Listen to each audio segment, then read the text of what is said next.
वापस बुलाया और कहा अभी आप कुछ कहने सुनने की स्थिति में नहीं है, चुपचाप सो जाइए।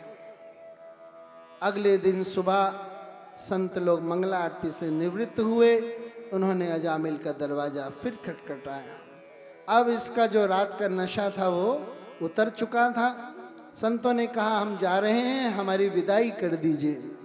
अजामिल ने कहा विदाई? अरे ये तो गनीमत समझो कि मैंने तुम्हारी ठुकाई नहीं की, वरना ऐसे फ्री के पैसे खाने पीने वाले संतों को मैं बहुत ठोकता हूं।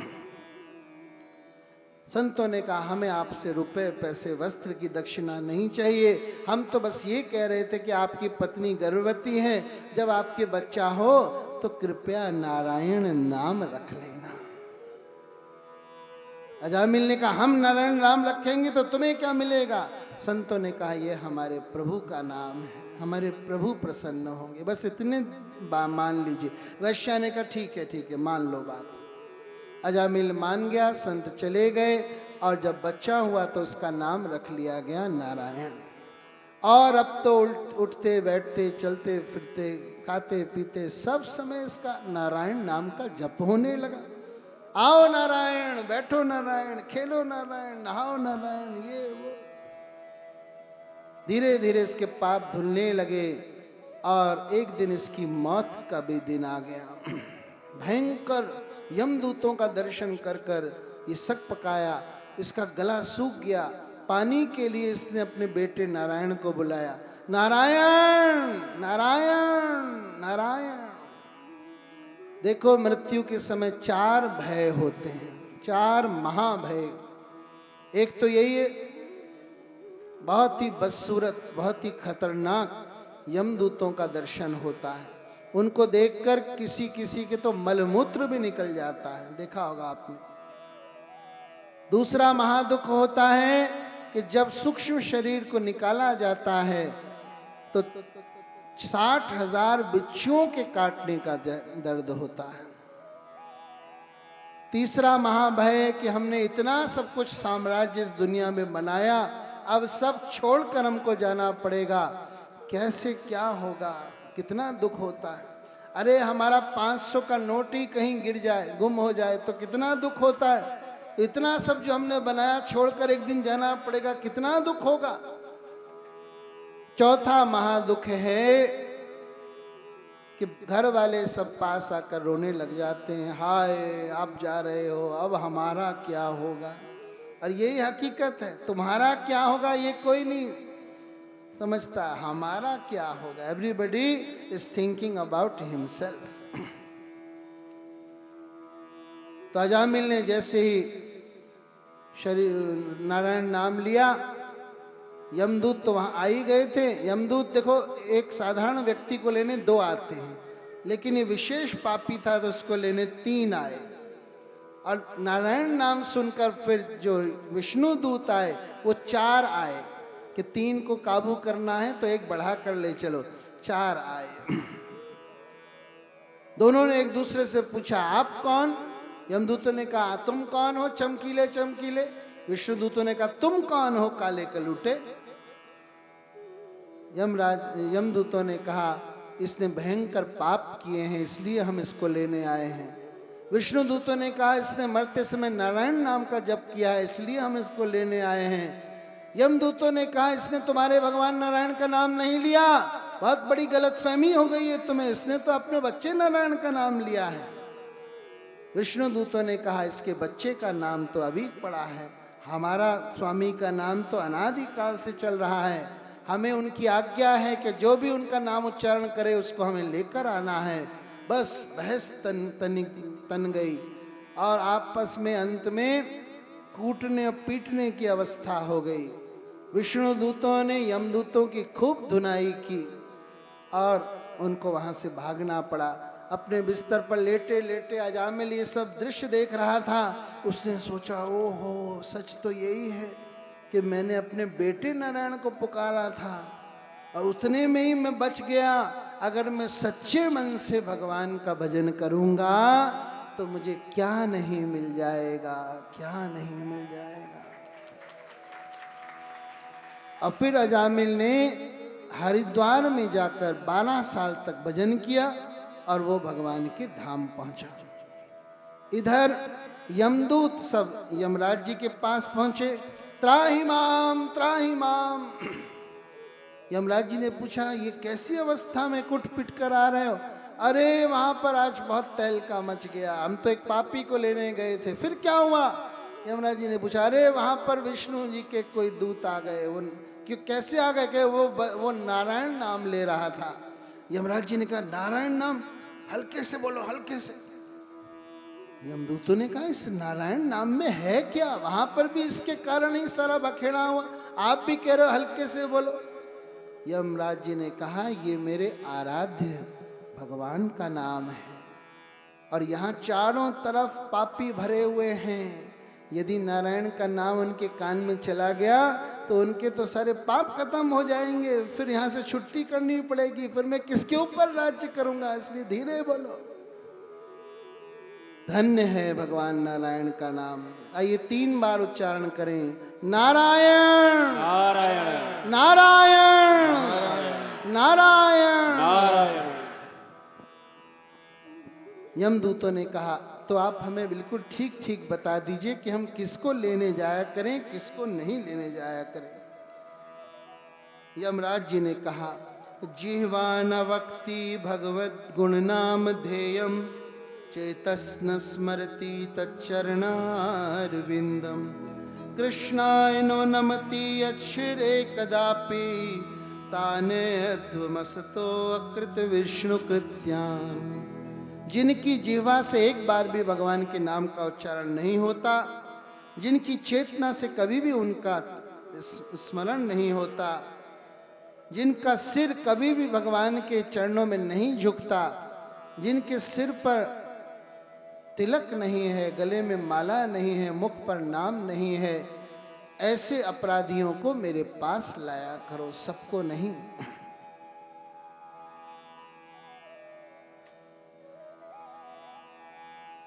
नारायण के तत्व को समझने वाले सारी सृष्टि में 12 लोग हैं।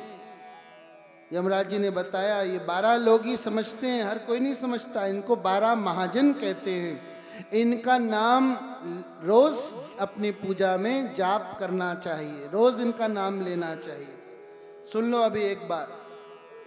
ब्रह्मा जी, नारद जी, शिव जी, 4 कुमार, कपिल, मनु जी, प्रहलाद, जनक, भीष्म, शुकदेव और यमराज। हम तो इन 12 का रोज नाम जपते हैं। तो मुख पर नाम हो और गले में ये तुलसी हो। ये गले में जो तुलसी की कंठी पहनी जाती है, जो हमारे जैन साहब ने भी पहन रखी है, जैन होकर भी उन्होंने वैष्णव मत से तुलसी को धारण कर रखा है। हमने इनसे पूछा था कि ये किसने आपको दी? कहने लगे, हम राधा रमण मंदिर गए थे, वहाँ बिक रही थी तो हमने लेकर पहन ली। तो स्वाभाविक प्रवृत्ति जिसकी वैष्णवता में होती है, वो ये तुलसी की कंठी अवश्य पहनता है। जैसे कि किसी भी पकवान पर जब तक तुलसी ना पधराओ तब तक वो भगवान को भोग नहीं लगता। इसी प्रकार ये जीवन तब तक भगवान को समर्पित नहीं होगा जब तक इस पर तुलसी की कंठी नहीं पधराई जाएगी। ये नियम है। नारद जी जैसे बड़े बड़े देव ऋषि भी तुलसी की कंठी धारण करते हैं।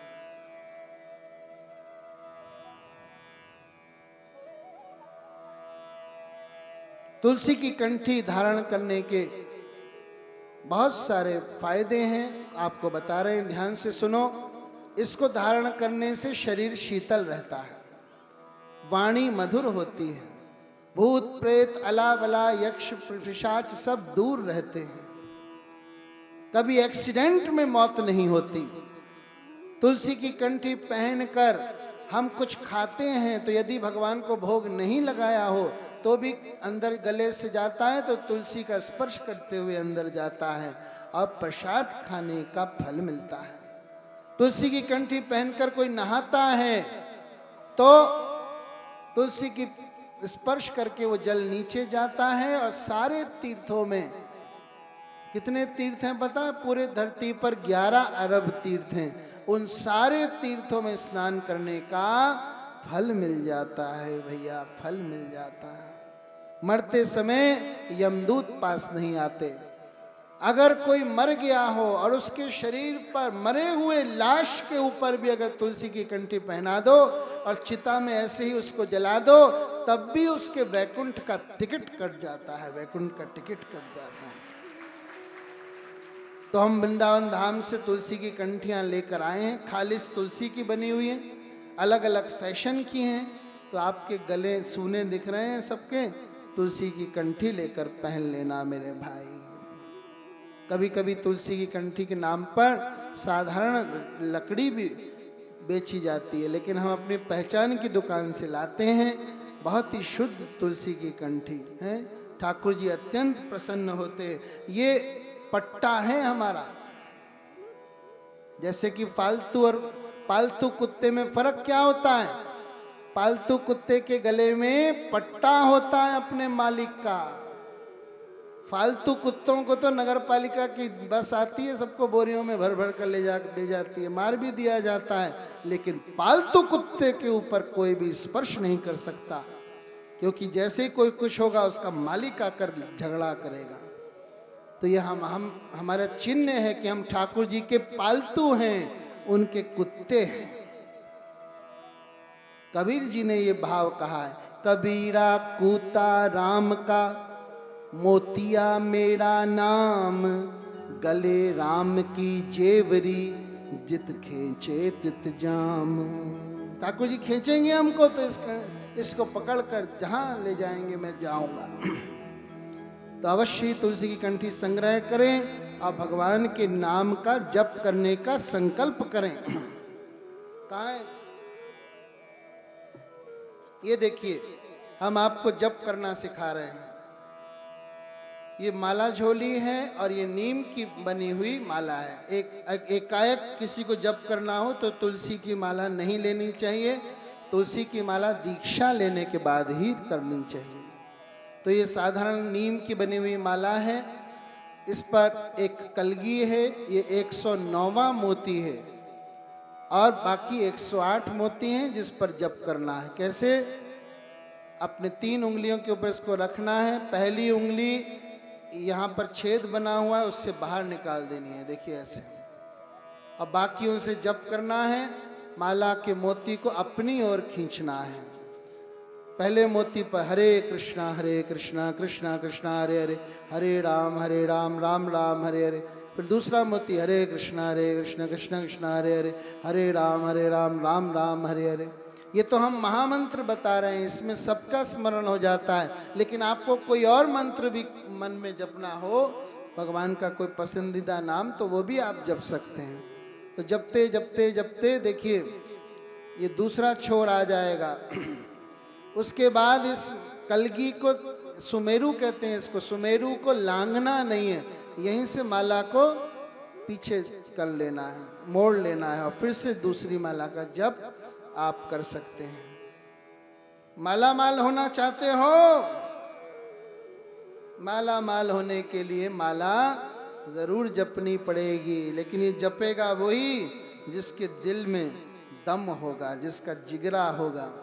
ओ राम नाम की माला जपेगा कोई दिल वाला, राम नाम की माला जपेगा कोई दिल वाला, जपेगा कोई दिल वाला, जपेगा कोई दिल वाला, ओहो जपेगा कोई दिल वाला, जपेगा कोई दिल वाला, राम नाम की प्रभु नाम की माला जपेगा कोई दिल वाला, राम नाम की माला जपेगा कोई दिल वाला।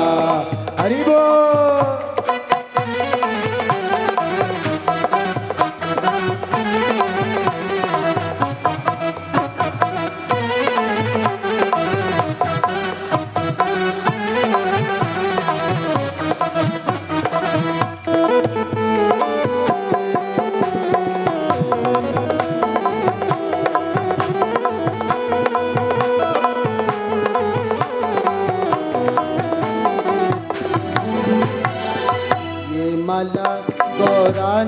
फेरी, ये माला गौरा ने फेरी, ये माला गौरा ने फेरी। सभी गाए, ये माला गौरा ने फेरी। मिल गया डमरू वाला, ओ मिल गया डमरू वाला, जपेगा कोई दिल वाला। मिल गया डमरू वाला, जपेगा कोई दिल वाला।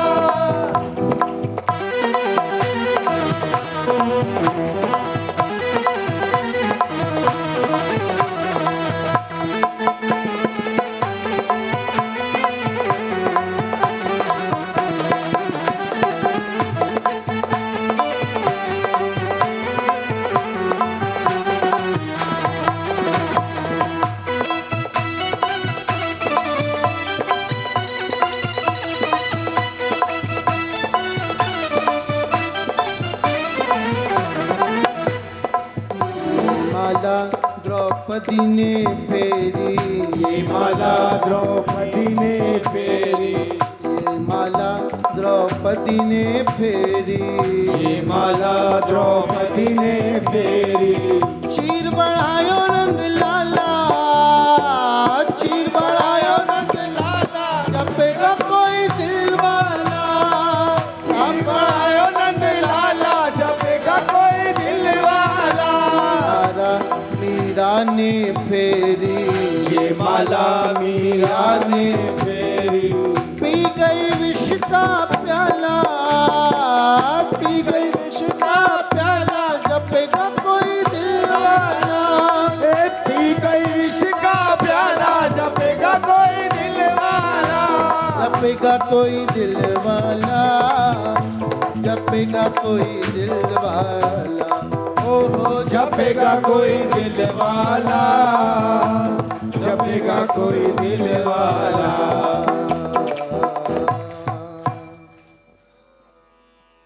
बोलो राम नाम की माला की जय, तुलसी कंठी की जय।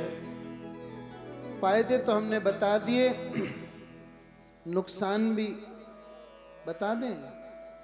तुलसी की कंठी पहनकर झूठी कसम जो खाता है उसको बहुत भयंकर पीड़ा में डाला जाता है। तुलसी की कंठी पहनकर शास्त्रोचित आचरण करना चाहिए और कुछ ना कुछ थोड़ा बहुत भगवान का नाम भी जपना चाहिए। ठीक है। वैसे हमारे राधा कुंड में एक संत विराजित हैं, श्री प्राण कृष्ण बाबा। 100 से ऊपर साल की उनकी आयु है।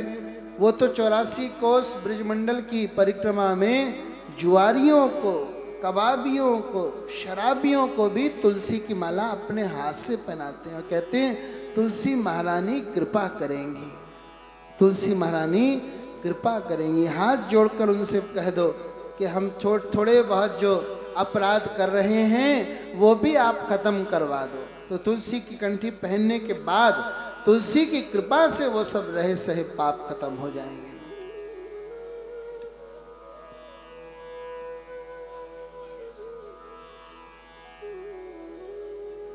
इसके बाद कथा है वत्सासुर की, वृतासुर की। और अभी तक तो हमने आपको बहुत विस्तार से सारे प्रसंग सुनाए। अब थोड़ी देर हो गई है तो अब जल्दी जल्दी गाड़ी थोड़ा बढ़ानी पड़ेगी। 7वें स्कंद का प्रारंभ हो रहा है। बोलिए सच्चिदानंद भगवान की जय। इसमें प्रहलाद जी की कथा है। हिरण्यकशिपु ने जब देखा कि उनके भाई हिरण्याक्ष को भगवान वराहदेव ने मार दिया, तभी से उसने भगवान विष्णु से बैर ठान लिया। उसने ब्रह्मा जी की बहुत लंबी चौड़ी तपस्या की। ब्रह्मा जी आए तो ब्रह्मा जी ने वरदान मांगने को कहा। इसने अमरता का वरदान मांगा। ब्रह्मा जी ने मना कर दिया कि अमर तो मैं भी नहीं हूं। ब्रह्मा जी की आयु कितनी लंबी है पता है आपको? हमारे इधर के 432 करोड़ वर्ष जब बीत जाते हैं तो ब्रह्मा जी के केवल 12 घंटे पूरे होते हैं।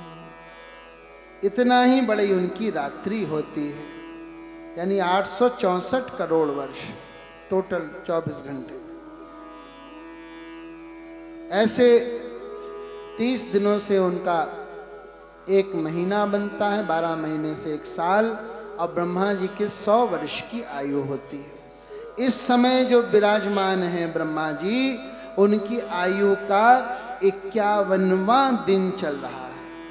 आधी आयु ब्रह्मा जी की खत्म हो गई और 51वां दिन चल रहा है, यानी हमारे समकक्ष हैं ब्रह्मा जी। इस समय हमारी भी आयु 51-52 की है, ऐसे ही ब्रह्मा जी की है। तो ब्रह्मा जी ने मना कर दिया, मैं अमर तो नहीं कर पाऊंगा। तब हिरण्यकशिपु ने आड़े तिरछे ढंग से अमर होने का वरदान मांगा। उसी में उसने ये भी मांगा था कि मैं 12 महीनों में से किसी में ना मरूं। और भगवान विष्णु ने ब्रह्मा जी की सब वरदानों की रक्षा करते हुए भी हिरण्यकशिपु को मार गिराया। प्रहलाद जी अपनी मां के गर्भ में जब थे तो नारद जी के आश्रम में रहे थे। उतने समय हिरण्यकशिपु तपस्या कर रहा था, और जब वो वापस आया तो नारद जी ने प्रहलाद को उनके पास दे दिया। बहुत अत्याचार सारे ब्रह्मांड में करने लग गया। सारे देवी देवता भगवान के पास पहुंचे। भगवान ने कहा, जब ये प्रहलाद पर आक्रमण करेगा तब मैं इसका संधान लूंगा। प्रहलाद जी को शुक्राचार्य जी के पुत्र षंड और अमर्क के हवाले कर दिया कि इसको राक्षसी विद्या सिखाई जाए। गर्मियों की छुट्टियों में जब प्रहलाद जी वापस घर आए तो हिरण्यकशिपु ने बड़े प्रेम से अपनी गोद में बैठाकर बाल सहलाते हुए पूछा, बताओ बेटा, तुमने गुरुकुल में कौन सी शिक्षा ली? प्रहलाद जी ने बताया, तत्साधु मन्य सुरवर्य देहिनाम सदा समुद्विग्न धियाम असद्ग्रहात् हित्वात्मपातम ग्रहमंद कूपम वनम गतो यद हरिमाश्रयेत। हे पिताजी, अपनी इंद्रियों की क्रियाओं से सब लोग बहुत व्याकुल रहते हैं, बहुत उद्विग्न रहते हैं, तो मैं तो सोचता हूं कि उनको वन में जाकर हरि की शरण ग्रहण कर लेनी चाहिए। हिरण्यकशिपु ने कहा, है मेरे बैरी विष्णु की बात करता है ये? धमाल से उसको गिरा दिया। षंड अमर्क एकदम कांपने लगे, हमने इसको ये ज्ञान नहीं दिया, हमने नहीं दिया। अरे तो कहां से सीखा है ये? ले जाओ उसको और इसकी मगज धुलाई करो। वापस ले गए षंड अमर्क। अगली छुट्टियों में फिर प्रहलाद जी आए। फिर हिरण्यकशिपु ने गोद में बैठाकर पूछा, इस बार तुमने क्या सीखा बेटा? बढ़िया सी बात बताओ। प्रहलाद जी ने सोचा, ये कह तो रहे हैं बढ़िया सी बात, लेकिन सुनना चाहते हैं घटिया सी बात, लेकिन मैं तो बढ़िया ही सुनाऊंगा। और उन्होंने नवधा भक्ति के बारे में बता दिया। श्रवणम कीर्तनम विष्णु स्मरणम पाद सेवनम अर्चनम वंदनम दास्यम सात्म निवेदनम। ये भक्ति के 9 अंग हैं पिताजी। हिरण्यकशिपु ने कहा, मुझे क्या लेना भक्ति के 9 अंग से? मार दो इसको, काट दो इसको। हम दैत्यों के बगीचे में हैं, ये कांटों का वृक्ष कहां से उगाया? काटो इसको, काटो। तरह तरह की अत्याचार की क्रियाएं की गईं। आपको कथा मालूम ही है सबको, लेकिन प्रहलाद जी का बाल भी बांका नहीं हुआ, क्योंकि उनकी भगवनमय दृष्टि हो गई थी। जहर पिलाया तो जहर में ठाकुर जी दिखे, तो ठाकुर जी अपने भक्त को कैसे मारेंगे? त्रिशूल से कटवाने की कोशिश की तो त्रिशूल में भी ठाकुर जी दिखे। अब वो ठाकुर जी अपने भक्त को कैसे मारेंगे? मतवाले हाथियों के पैर तले कुचलवाना चाहा तो उसमें भी इनको ठाकुर जी दिखे। अब बताओ ठाकुर जी अपने भक्त को कैसे मारेंगे? तो नहीं, जब मरे, होलिका दहन की भी कथा आती है, वहां पर भी होलिका जलकर मर गई और ये बच गए। तब षंड और अमर्क ने कहा कि कुछ हो नहीं पा रहा है तो हमको ही एक बार और दे दीजिए, एक अवसर और दीजिए, हम इसको ठीक कर देंगे। प्रहलाद जी फिर गुरुकुल में पहुंच गए और षंड और अमर्क एक दिन बाजार गए हुए थे। प्रहलाद जी ने सारे बालकों को बुलाकर और भक्ति का उपदेश देना शुरू किया। बच्चों से कहा, देखो ये मनुष्य शरीर बहुत दुर्लभ है, इसको भगवान की भक्ति में समर्पण करना चाहिए। ज्यादा उम्र बाद नहीं, कम अवस्था से कौमार्य आचरेत प्राज्ञो धर्मान भागवता नहीं। कौमार्य अवस्था से ही 5 वर्ष की आयु से ही भागवत धर्म का अनुष्ठान करना चाहिए। नहीं तो देखो 100 वर्ष की आयु है, 50 साल तो सोने में ही बीत जाते हैं, 10-12 घंटा सोकर आधा जीवन खत्म। फिर शुरुआत के बचपने के 15-20 साल, उस समय कुछ सुध बुद्धि नहीं रहती भगवान की, वो बीत जाते हैं। तो कितने बचे? 50 और 20 कट गए, कितने बचे? 30 बचे। तो बुढ़ापे के अंतिम के 20 साल वो काट दो, उस समय फिर भजन होता ही नहीं। तो 30 में से 20 और गए, बचे 10। और फिर भी आपको कितनी सारी क्रियाएं करनी है, खाना है, सोना है, नौकरी करनी, खाना पीना। तो भक्ति कब करोगे?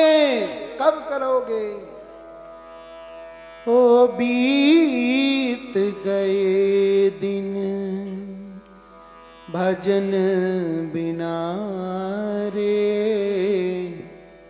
भजन बिना रे। बाल अवस्था खेल गंवाई, जब यौवन तब मान घना रे। जब यौवन तब मान घना रे, बीत गए दिन भजन बिना रे, भजन बिना रे। लाहे कारण मूल गवायो, अजहु न गई मन की तृष्णा रे। अजहु न गई मन की तृष्णा रे, बीत गए दिन भजन बिना रे, भजन बिना रे। कहत कबीर सुनो भाई साधो, कहत कबीर सुनो भाई साधो। पार उतर गए संत जना रे, पार उतर गए संत जना रे। बीत गए दिन भजन बिना रे, भजन बिना रे, भजन बिना रे, भजन बिना रे। छोटे बच्चों ने कहा, प्रहलाद हमको भक्ति करने की इच्छा तो होती है, लेकिन उसका अंजाम क्या है? तुम्हारे पर कितने अत्याचार किए गए, तुम्हें मारने का प्रयास किया गया। प्रहलाद जी ने कहा, प्रयास किया गया, लेकिन क्या मैं मरा? बोलो बोलो, क्या मैं मरा? बच्चों ने कहा, नहीं मरे। अरे तो केवल भगवान मेरे नहीं हैं, तुम सबके हैं। जो भक्ति करता है उसके लिए भगवान का सुदर्शन चक्र तैनात रहता है। बच्चों ने कहा, अच्छा फिर कैसे करनी है भक्ति की शुरुआत? प्रहलाद जी ने कहा, एक हाथ ऊपर उठाओ। आप भी उठाओ, क्या फर्क पड़ेगा? और फिर दूसरा हाथ ऊपर उठाओ, फिर दोनों ताली मारो और गाओ हरे कृष्णा कृष्णा कृष्णा हरे हरे, हरे राम राम राम हरे हरे, हरे कृष्णा कृष्णा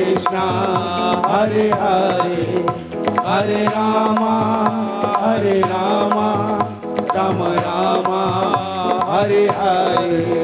हरे कृष्णा कृष्णा कृष्णा हरे हरे, हरे राम राम राम हरे हरे, हरे कृष्णा कृष्णा कृष्णा हरे हरे, हरे राम राम राम हरे हरे। हरे कृष्णा कृष्णा कृष्णा हरे हरे, हरे राम राम राम हरे हरे, हरे कृष्णा कृष्णा कृष्णा हरे हरे, हरे राम राम राम हरे हरे। षंडर अमरकाय उन्होंने देखा, अरे ये तो इसने अपना संक्रमण सारे बच्चों में फैला दिया। भाग के गए हिरण्यकशिपु के पास, सरकार अनर्थ हो गया। क्या हुआ? अरे अभी तक तो वो अकेला था, अब उसने अपने जैसे पूरा भक्त मंडल बना दिया, सब कीर्तन कर रहे हैं, नाच रहे हैं। हिरण्यकशिपु ने सेवक भेजा, लेकिन वो वहां जाकर कीर्तन में ही रम गया। दूसरा सेवक भेजा, वो भी रम गया। तो फिर स्वयं हिरण्यकशिपु आया, आकर खड़ा हुआ और उसी समय सब बच्चों की घिग्घी बंद गई, कीर्तन बंद हो गया। प्रहलाद जी मगन होकर बैठे थे, उन्होंने पूछा क्या हुआ? बच्चों ने कहा देखो कौन आया है। प्रहलाद जी ने देखा, पिताजी आए हैं। हिरण्यकशिपु ने उसके बालों का झुंड पकड़कर और घसीट कर दरबार में ले गया। बता, मेरा विरोध करने की शक्ति तुझे कहां से मिलती है? प्रहलाद जी ने कहा, जहां से आपको मुझ पर अत्याचार करने की शक्ति मिलती है। हम दोनों का पावर हाउस एक ही है।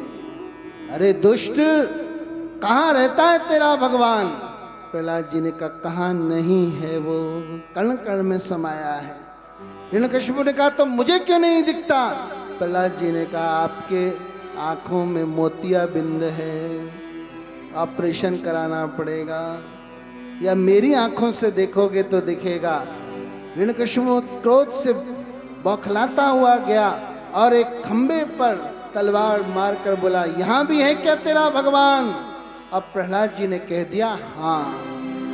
और रखने भक्त वचन का मान, प्रगटे खंबे से भगवान। भगवान कहाँ? जहां भक्त की हाँ, जहां भक्त कह दे वहीं भगवान को आना पड़ता है। भगवान कोई ऐसे थोड़ी थे कि वहां पर खंबे के अंदर अपना मेकअप करके बैठे हुए हों। अरे भक्त ने कह दिया तो बस वहां से निकलना पड़ा और भयंकर खंबा टूटा। नरसिंह भगवान का प्रकट हुआ। बोलो श्री नरसिंह भगवान की जय। इसी अधिक मास में नरसिंह भगवान का प्रकट हुआ था, तो अधिक मास की भी जय करो। बोलो श्री अधिक मास की जय, श्री पुरुषोत्तम मास की जय। नरसिंह भगवान की गुरगुराहट सुनकर पहली बार हिरण्यकशिपु को पता चला कि डर किस चिड़िया का नाम होता है। हाँ, अभी तक उसको मालूम ही नहीं था। दूसरों को डराता रहता था, खुद थोड़ी डरता था। भागवत में लिखा है, ब्रह्मा विष्णु महेश इन तीनों को छोड़कर बाकी सब देवता उसकी जी हजूरी करते थे।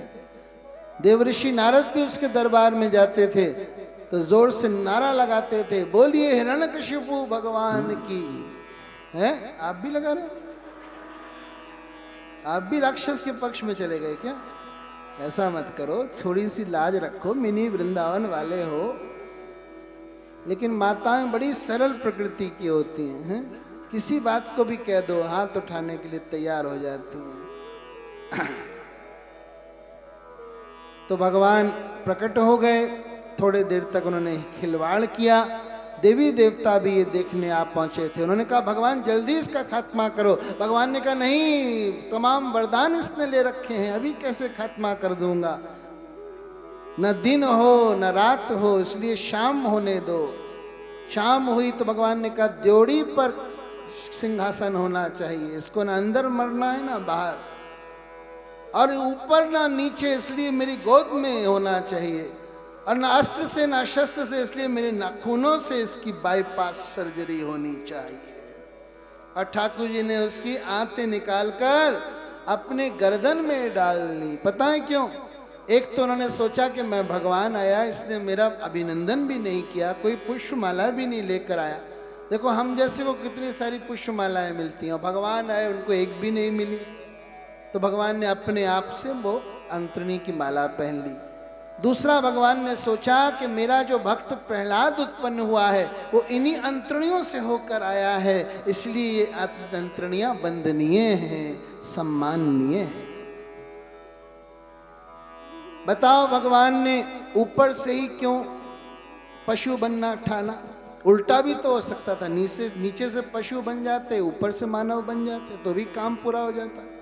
नहीं, भगवान ने सोचा कि पशु जब प्यार करते हैं तो जीभ से चाटते हैं, और मनुष्य जब प्यार करता है तो गोद में बैठाता है। तो मुझे दोनों तरीके से प्रहलाद को प्यार करना है, उसको गोद में भी बैठाना है और उसको चाटना भी है, चाटना भी है।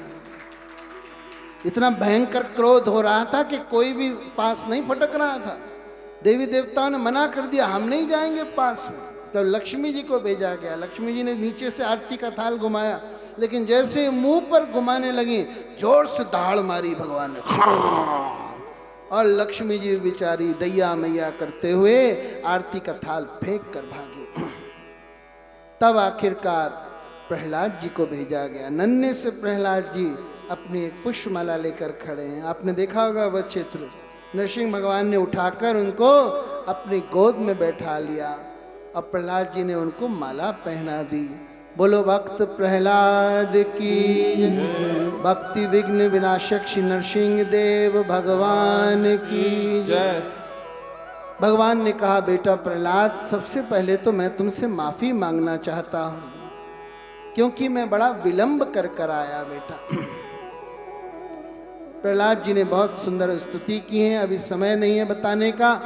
लेकिन जब नरसिंह भगवान ने वरदान मांगने को कहा तो प्रहलाद जी ने कहा मैं कोई बनिया नहीं हूँ, ना वणिक भी थी लिखा हुआ है, मैं कोई वणिक नहीं हूँ, कोई सौदागर नहीं हूँ, मैंने आपकी भक्ति कुछ लेने के लिए नहीं की थी। अब नरसिंह भगवान बिल्कुल निराश हो गए, ये मांग ही नहीं रहा बेचारा। कहने लगे अच्छा तू मेरे खातिर मांग ले, क्योंकि बाद में लोग कहेंगे कि भगवान ने दर्शन दिए और कुछ देकर भी नहीं गए, मेरी खातिर मांग ले बच्चे। तब प्रहलाद जी ने बताया क्या मांगा है। उन्होंने सोचा बार बार ये मुझसे मांगने को कह रहे हैं जबकि मैं मना कर रहा हूँ, तो जरूर कहीं हृदय में कहीं कोई इच्छा छुपी होगी जिसको देखकर ये बोल रहे हैं। तो उन्होंने क्या वरदान मांगा? हे प्रभु, मैं ये वरदान मांगता हूं कि मेरे हृदय में कोई मांगने की छिपी हुई इच्छा हो तो उसको भी तुम समूल नष्ट कर दो, समूल नष्ट कर दो। बोलो भक्त प्रहलाद की जय। ऐसी होनी चाहिए भक्ति। फिर प्रहलाद जी ने कहा कि मेरे पिता ने मुझ पर बड़े अत्याचार किए, उनका तो आप उद्धार कर देंगे ना? भगवान ने कहा पिता को छोड़ो, तुम्हारे 21 पुरखे तर गए बेटा, तेरे 21 पुरखे तर गए।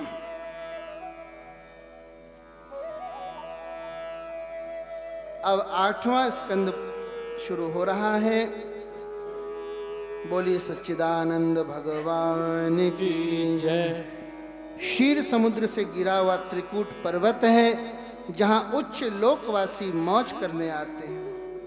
उसकी घाटी में बसे हुए ऋतुमत उद्यान में विशाल सरोवर था जहां गजेंद्र अपने स्वजनों के साथ में नहाने के लिए आया। ये गजेंद्र और कोई नहीं, भोग विलास करने वाले हमारे ही प्रतिबिंब है।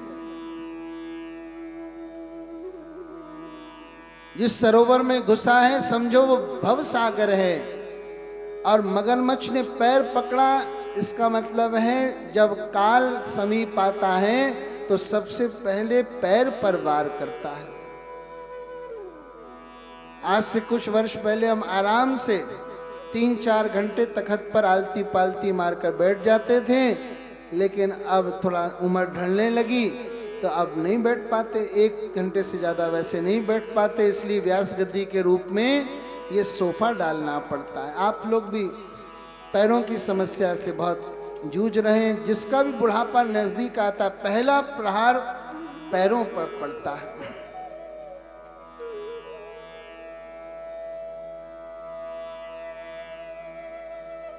तो एक मगर ने आकर गजेंद्र का पैर पकड़ लिया। उसके स्वजनों ने बहुत कोशिश की श्रृंखला बनाकर उसको खींचने की, निकालने की, लेकिन नहीं निकाल पाए।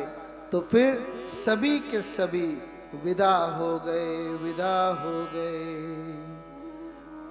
इस दुनिया का यही दस्तूर है भैया। यदि आपके साथ भी ऐसा कोई होगा ना, कोई लाइलाज बीमारी लग जाएगी, तो थोड़े समय तक तो लोगों के फोन आएंगे, फिर फोन आने भी बंद हो जाएंगे कि अब तो ये मौत के मुंह में है, अब क्या बात करें। अरे कितने अजीब रिश्ते हैं यहाँ के, कितने अजीब रिश्ते हैं यहाँ के। 2 पल मिलते हैं, साथ साथ चलते हैं, जब मोड़ आए तो बच के निकलते हैं। कितने अजीब रिश्ते हैं यहाँ के। यहाँ सभी अपनी ही धुन में दीवाने हैं, करे वही जो अपना दिल ठीक माने हैं। कौन किसको पूछे यहाँ, कौन किसको बोले, सबके लबों पर अपने तराने हैं। ले जाए नसीब किसको कहाँ पे, कितने अजीब रिश्ते हैं यहाँ के। ख्वाबों की ये दुनिया है, ख्वाबों में ही रहना है, राहें ले जाए जहाँ संग संग चलना है। वक्त ने हमेशा यहाँ नए खेल खेले, कुछ भी हो जाए यहाँ बस खुश रहना है। मंजिल लगे करीब सबको यहाँ पे, कितने अजीब रिश्ते हैं यहाँ के। ठोकर भी खाना है, चलते भी जाना है, वादा किया भी तो किसको निभाना है। यहाँ सबको सारे दाव आजमाने हैं, सभी एक दूजे से ज्यादा सयाने हैं, सभी एक दूजे से ज्यादा सयाने हैं। कितने अजीब रिश्ते हैं यहाँ के, कितने अजीब रिश्ते हैं यहाँ के।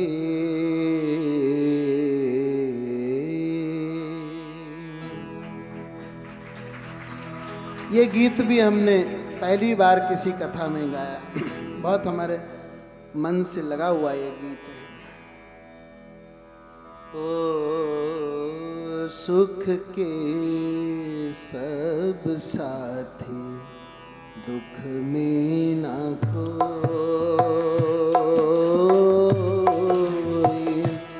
मेरे राम मेरे राम।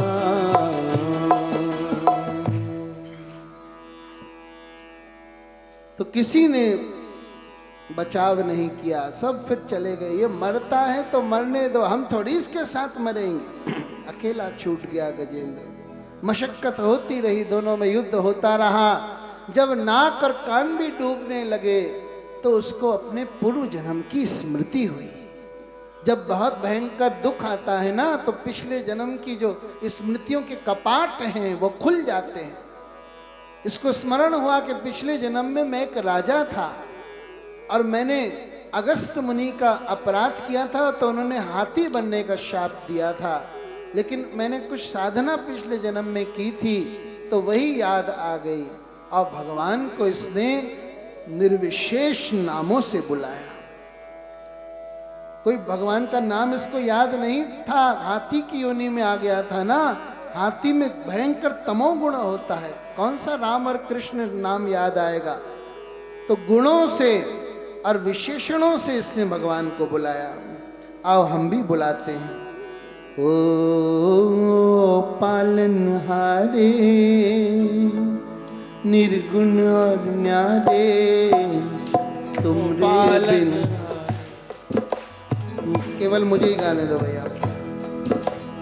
ओ पालनहारे निर्गुण और न्यारे, तुमरे बिन हमरा कोनो नहीं। हमरी उलझन सुलझाओ भगवन, तुमरे बिन हमरा कोनो नहीं। तुम्ही हमका ओ संभाले, तुम्ही हमरे रखवाले, तुमरे बिन हमरा कोनो नहीं। तुमरे बिन हमरा कोनो नहीं। चंदा में तुम्ही हो, तुम्ही तो भरे हो चांदनी, सूरज में उजाला तुम्ही से। ये गगन है मगन, तुम्ही तो दिए हो इस तारे। भगवन ये जीवन तुम्ही न संवारोगे तो क्या कोई संवारे। ओ पालनहारे निर्गुण और न्यारे, ओ पालनहारे निर्गुण और न्यारे, तुमरे बिन हमरा कोनो नहीं। तुमरे बिन हमरा कोनो नहीं। बोलो सच्चिदानंद।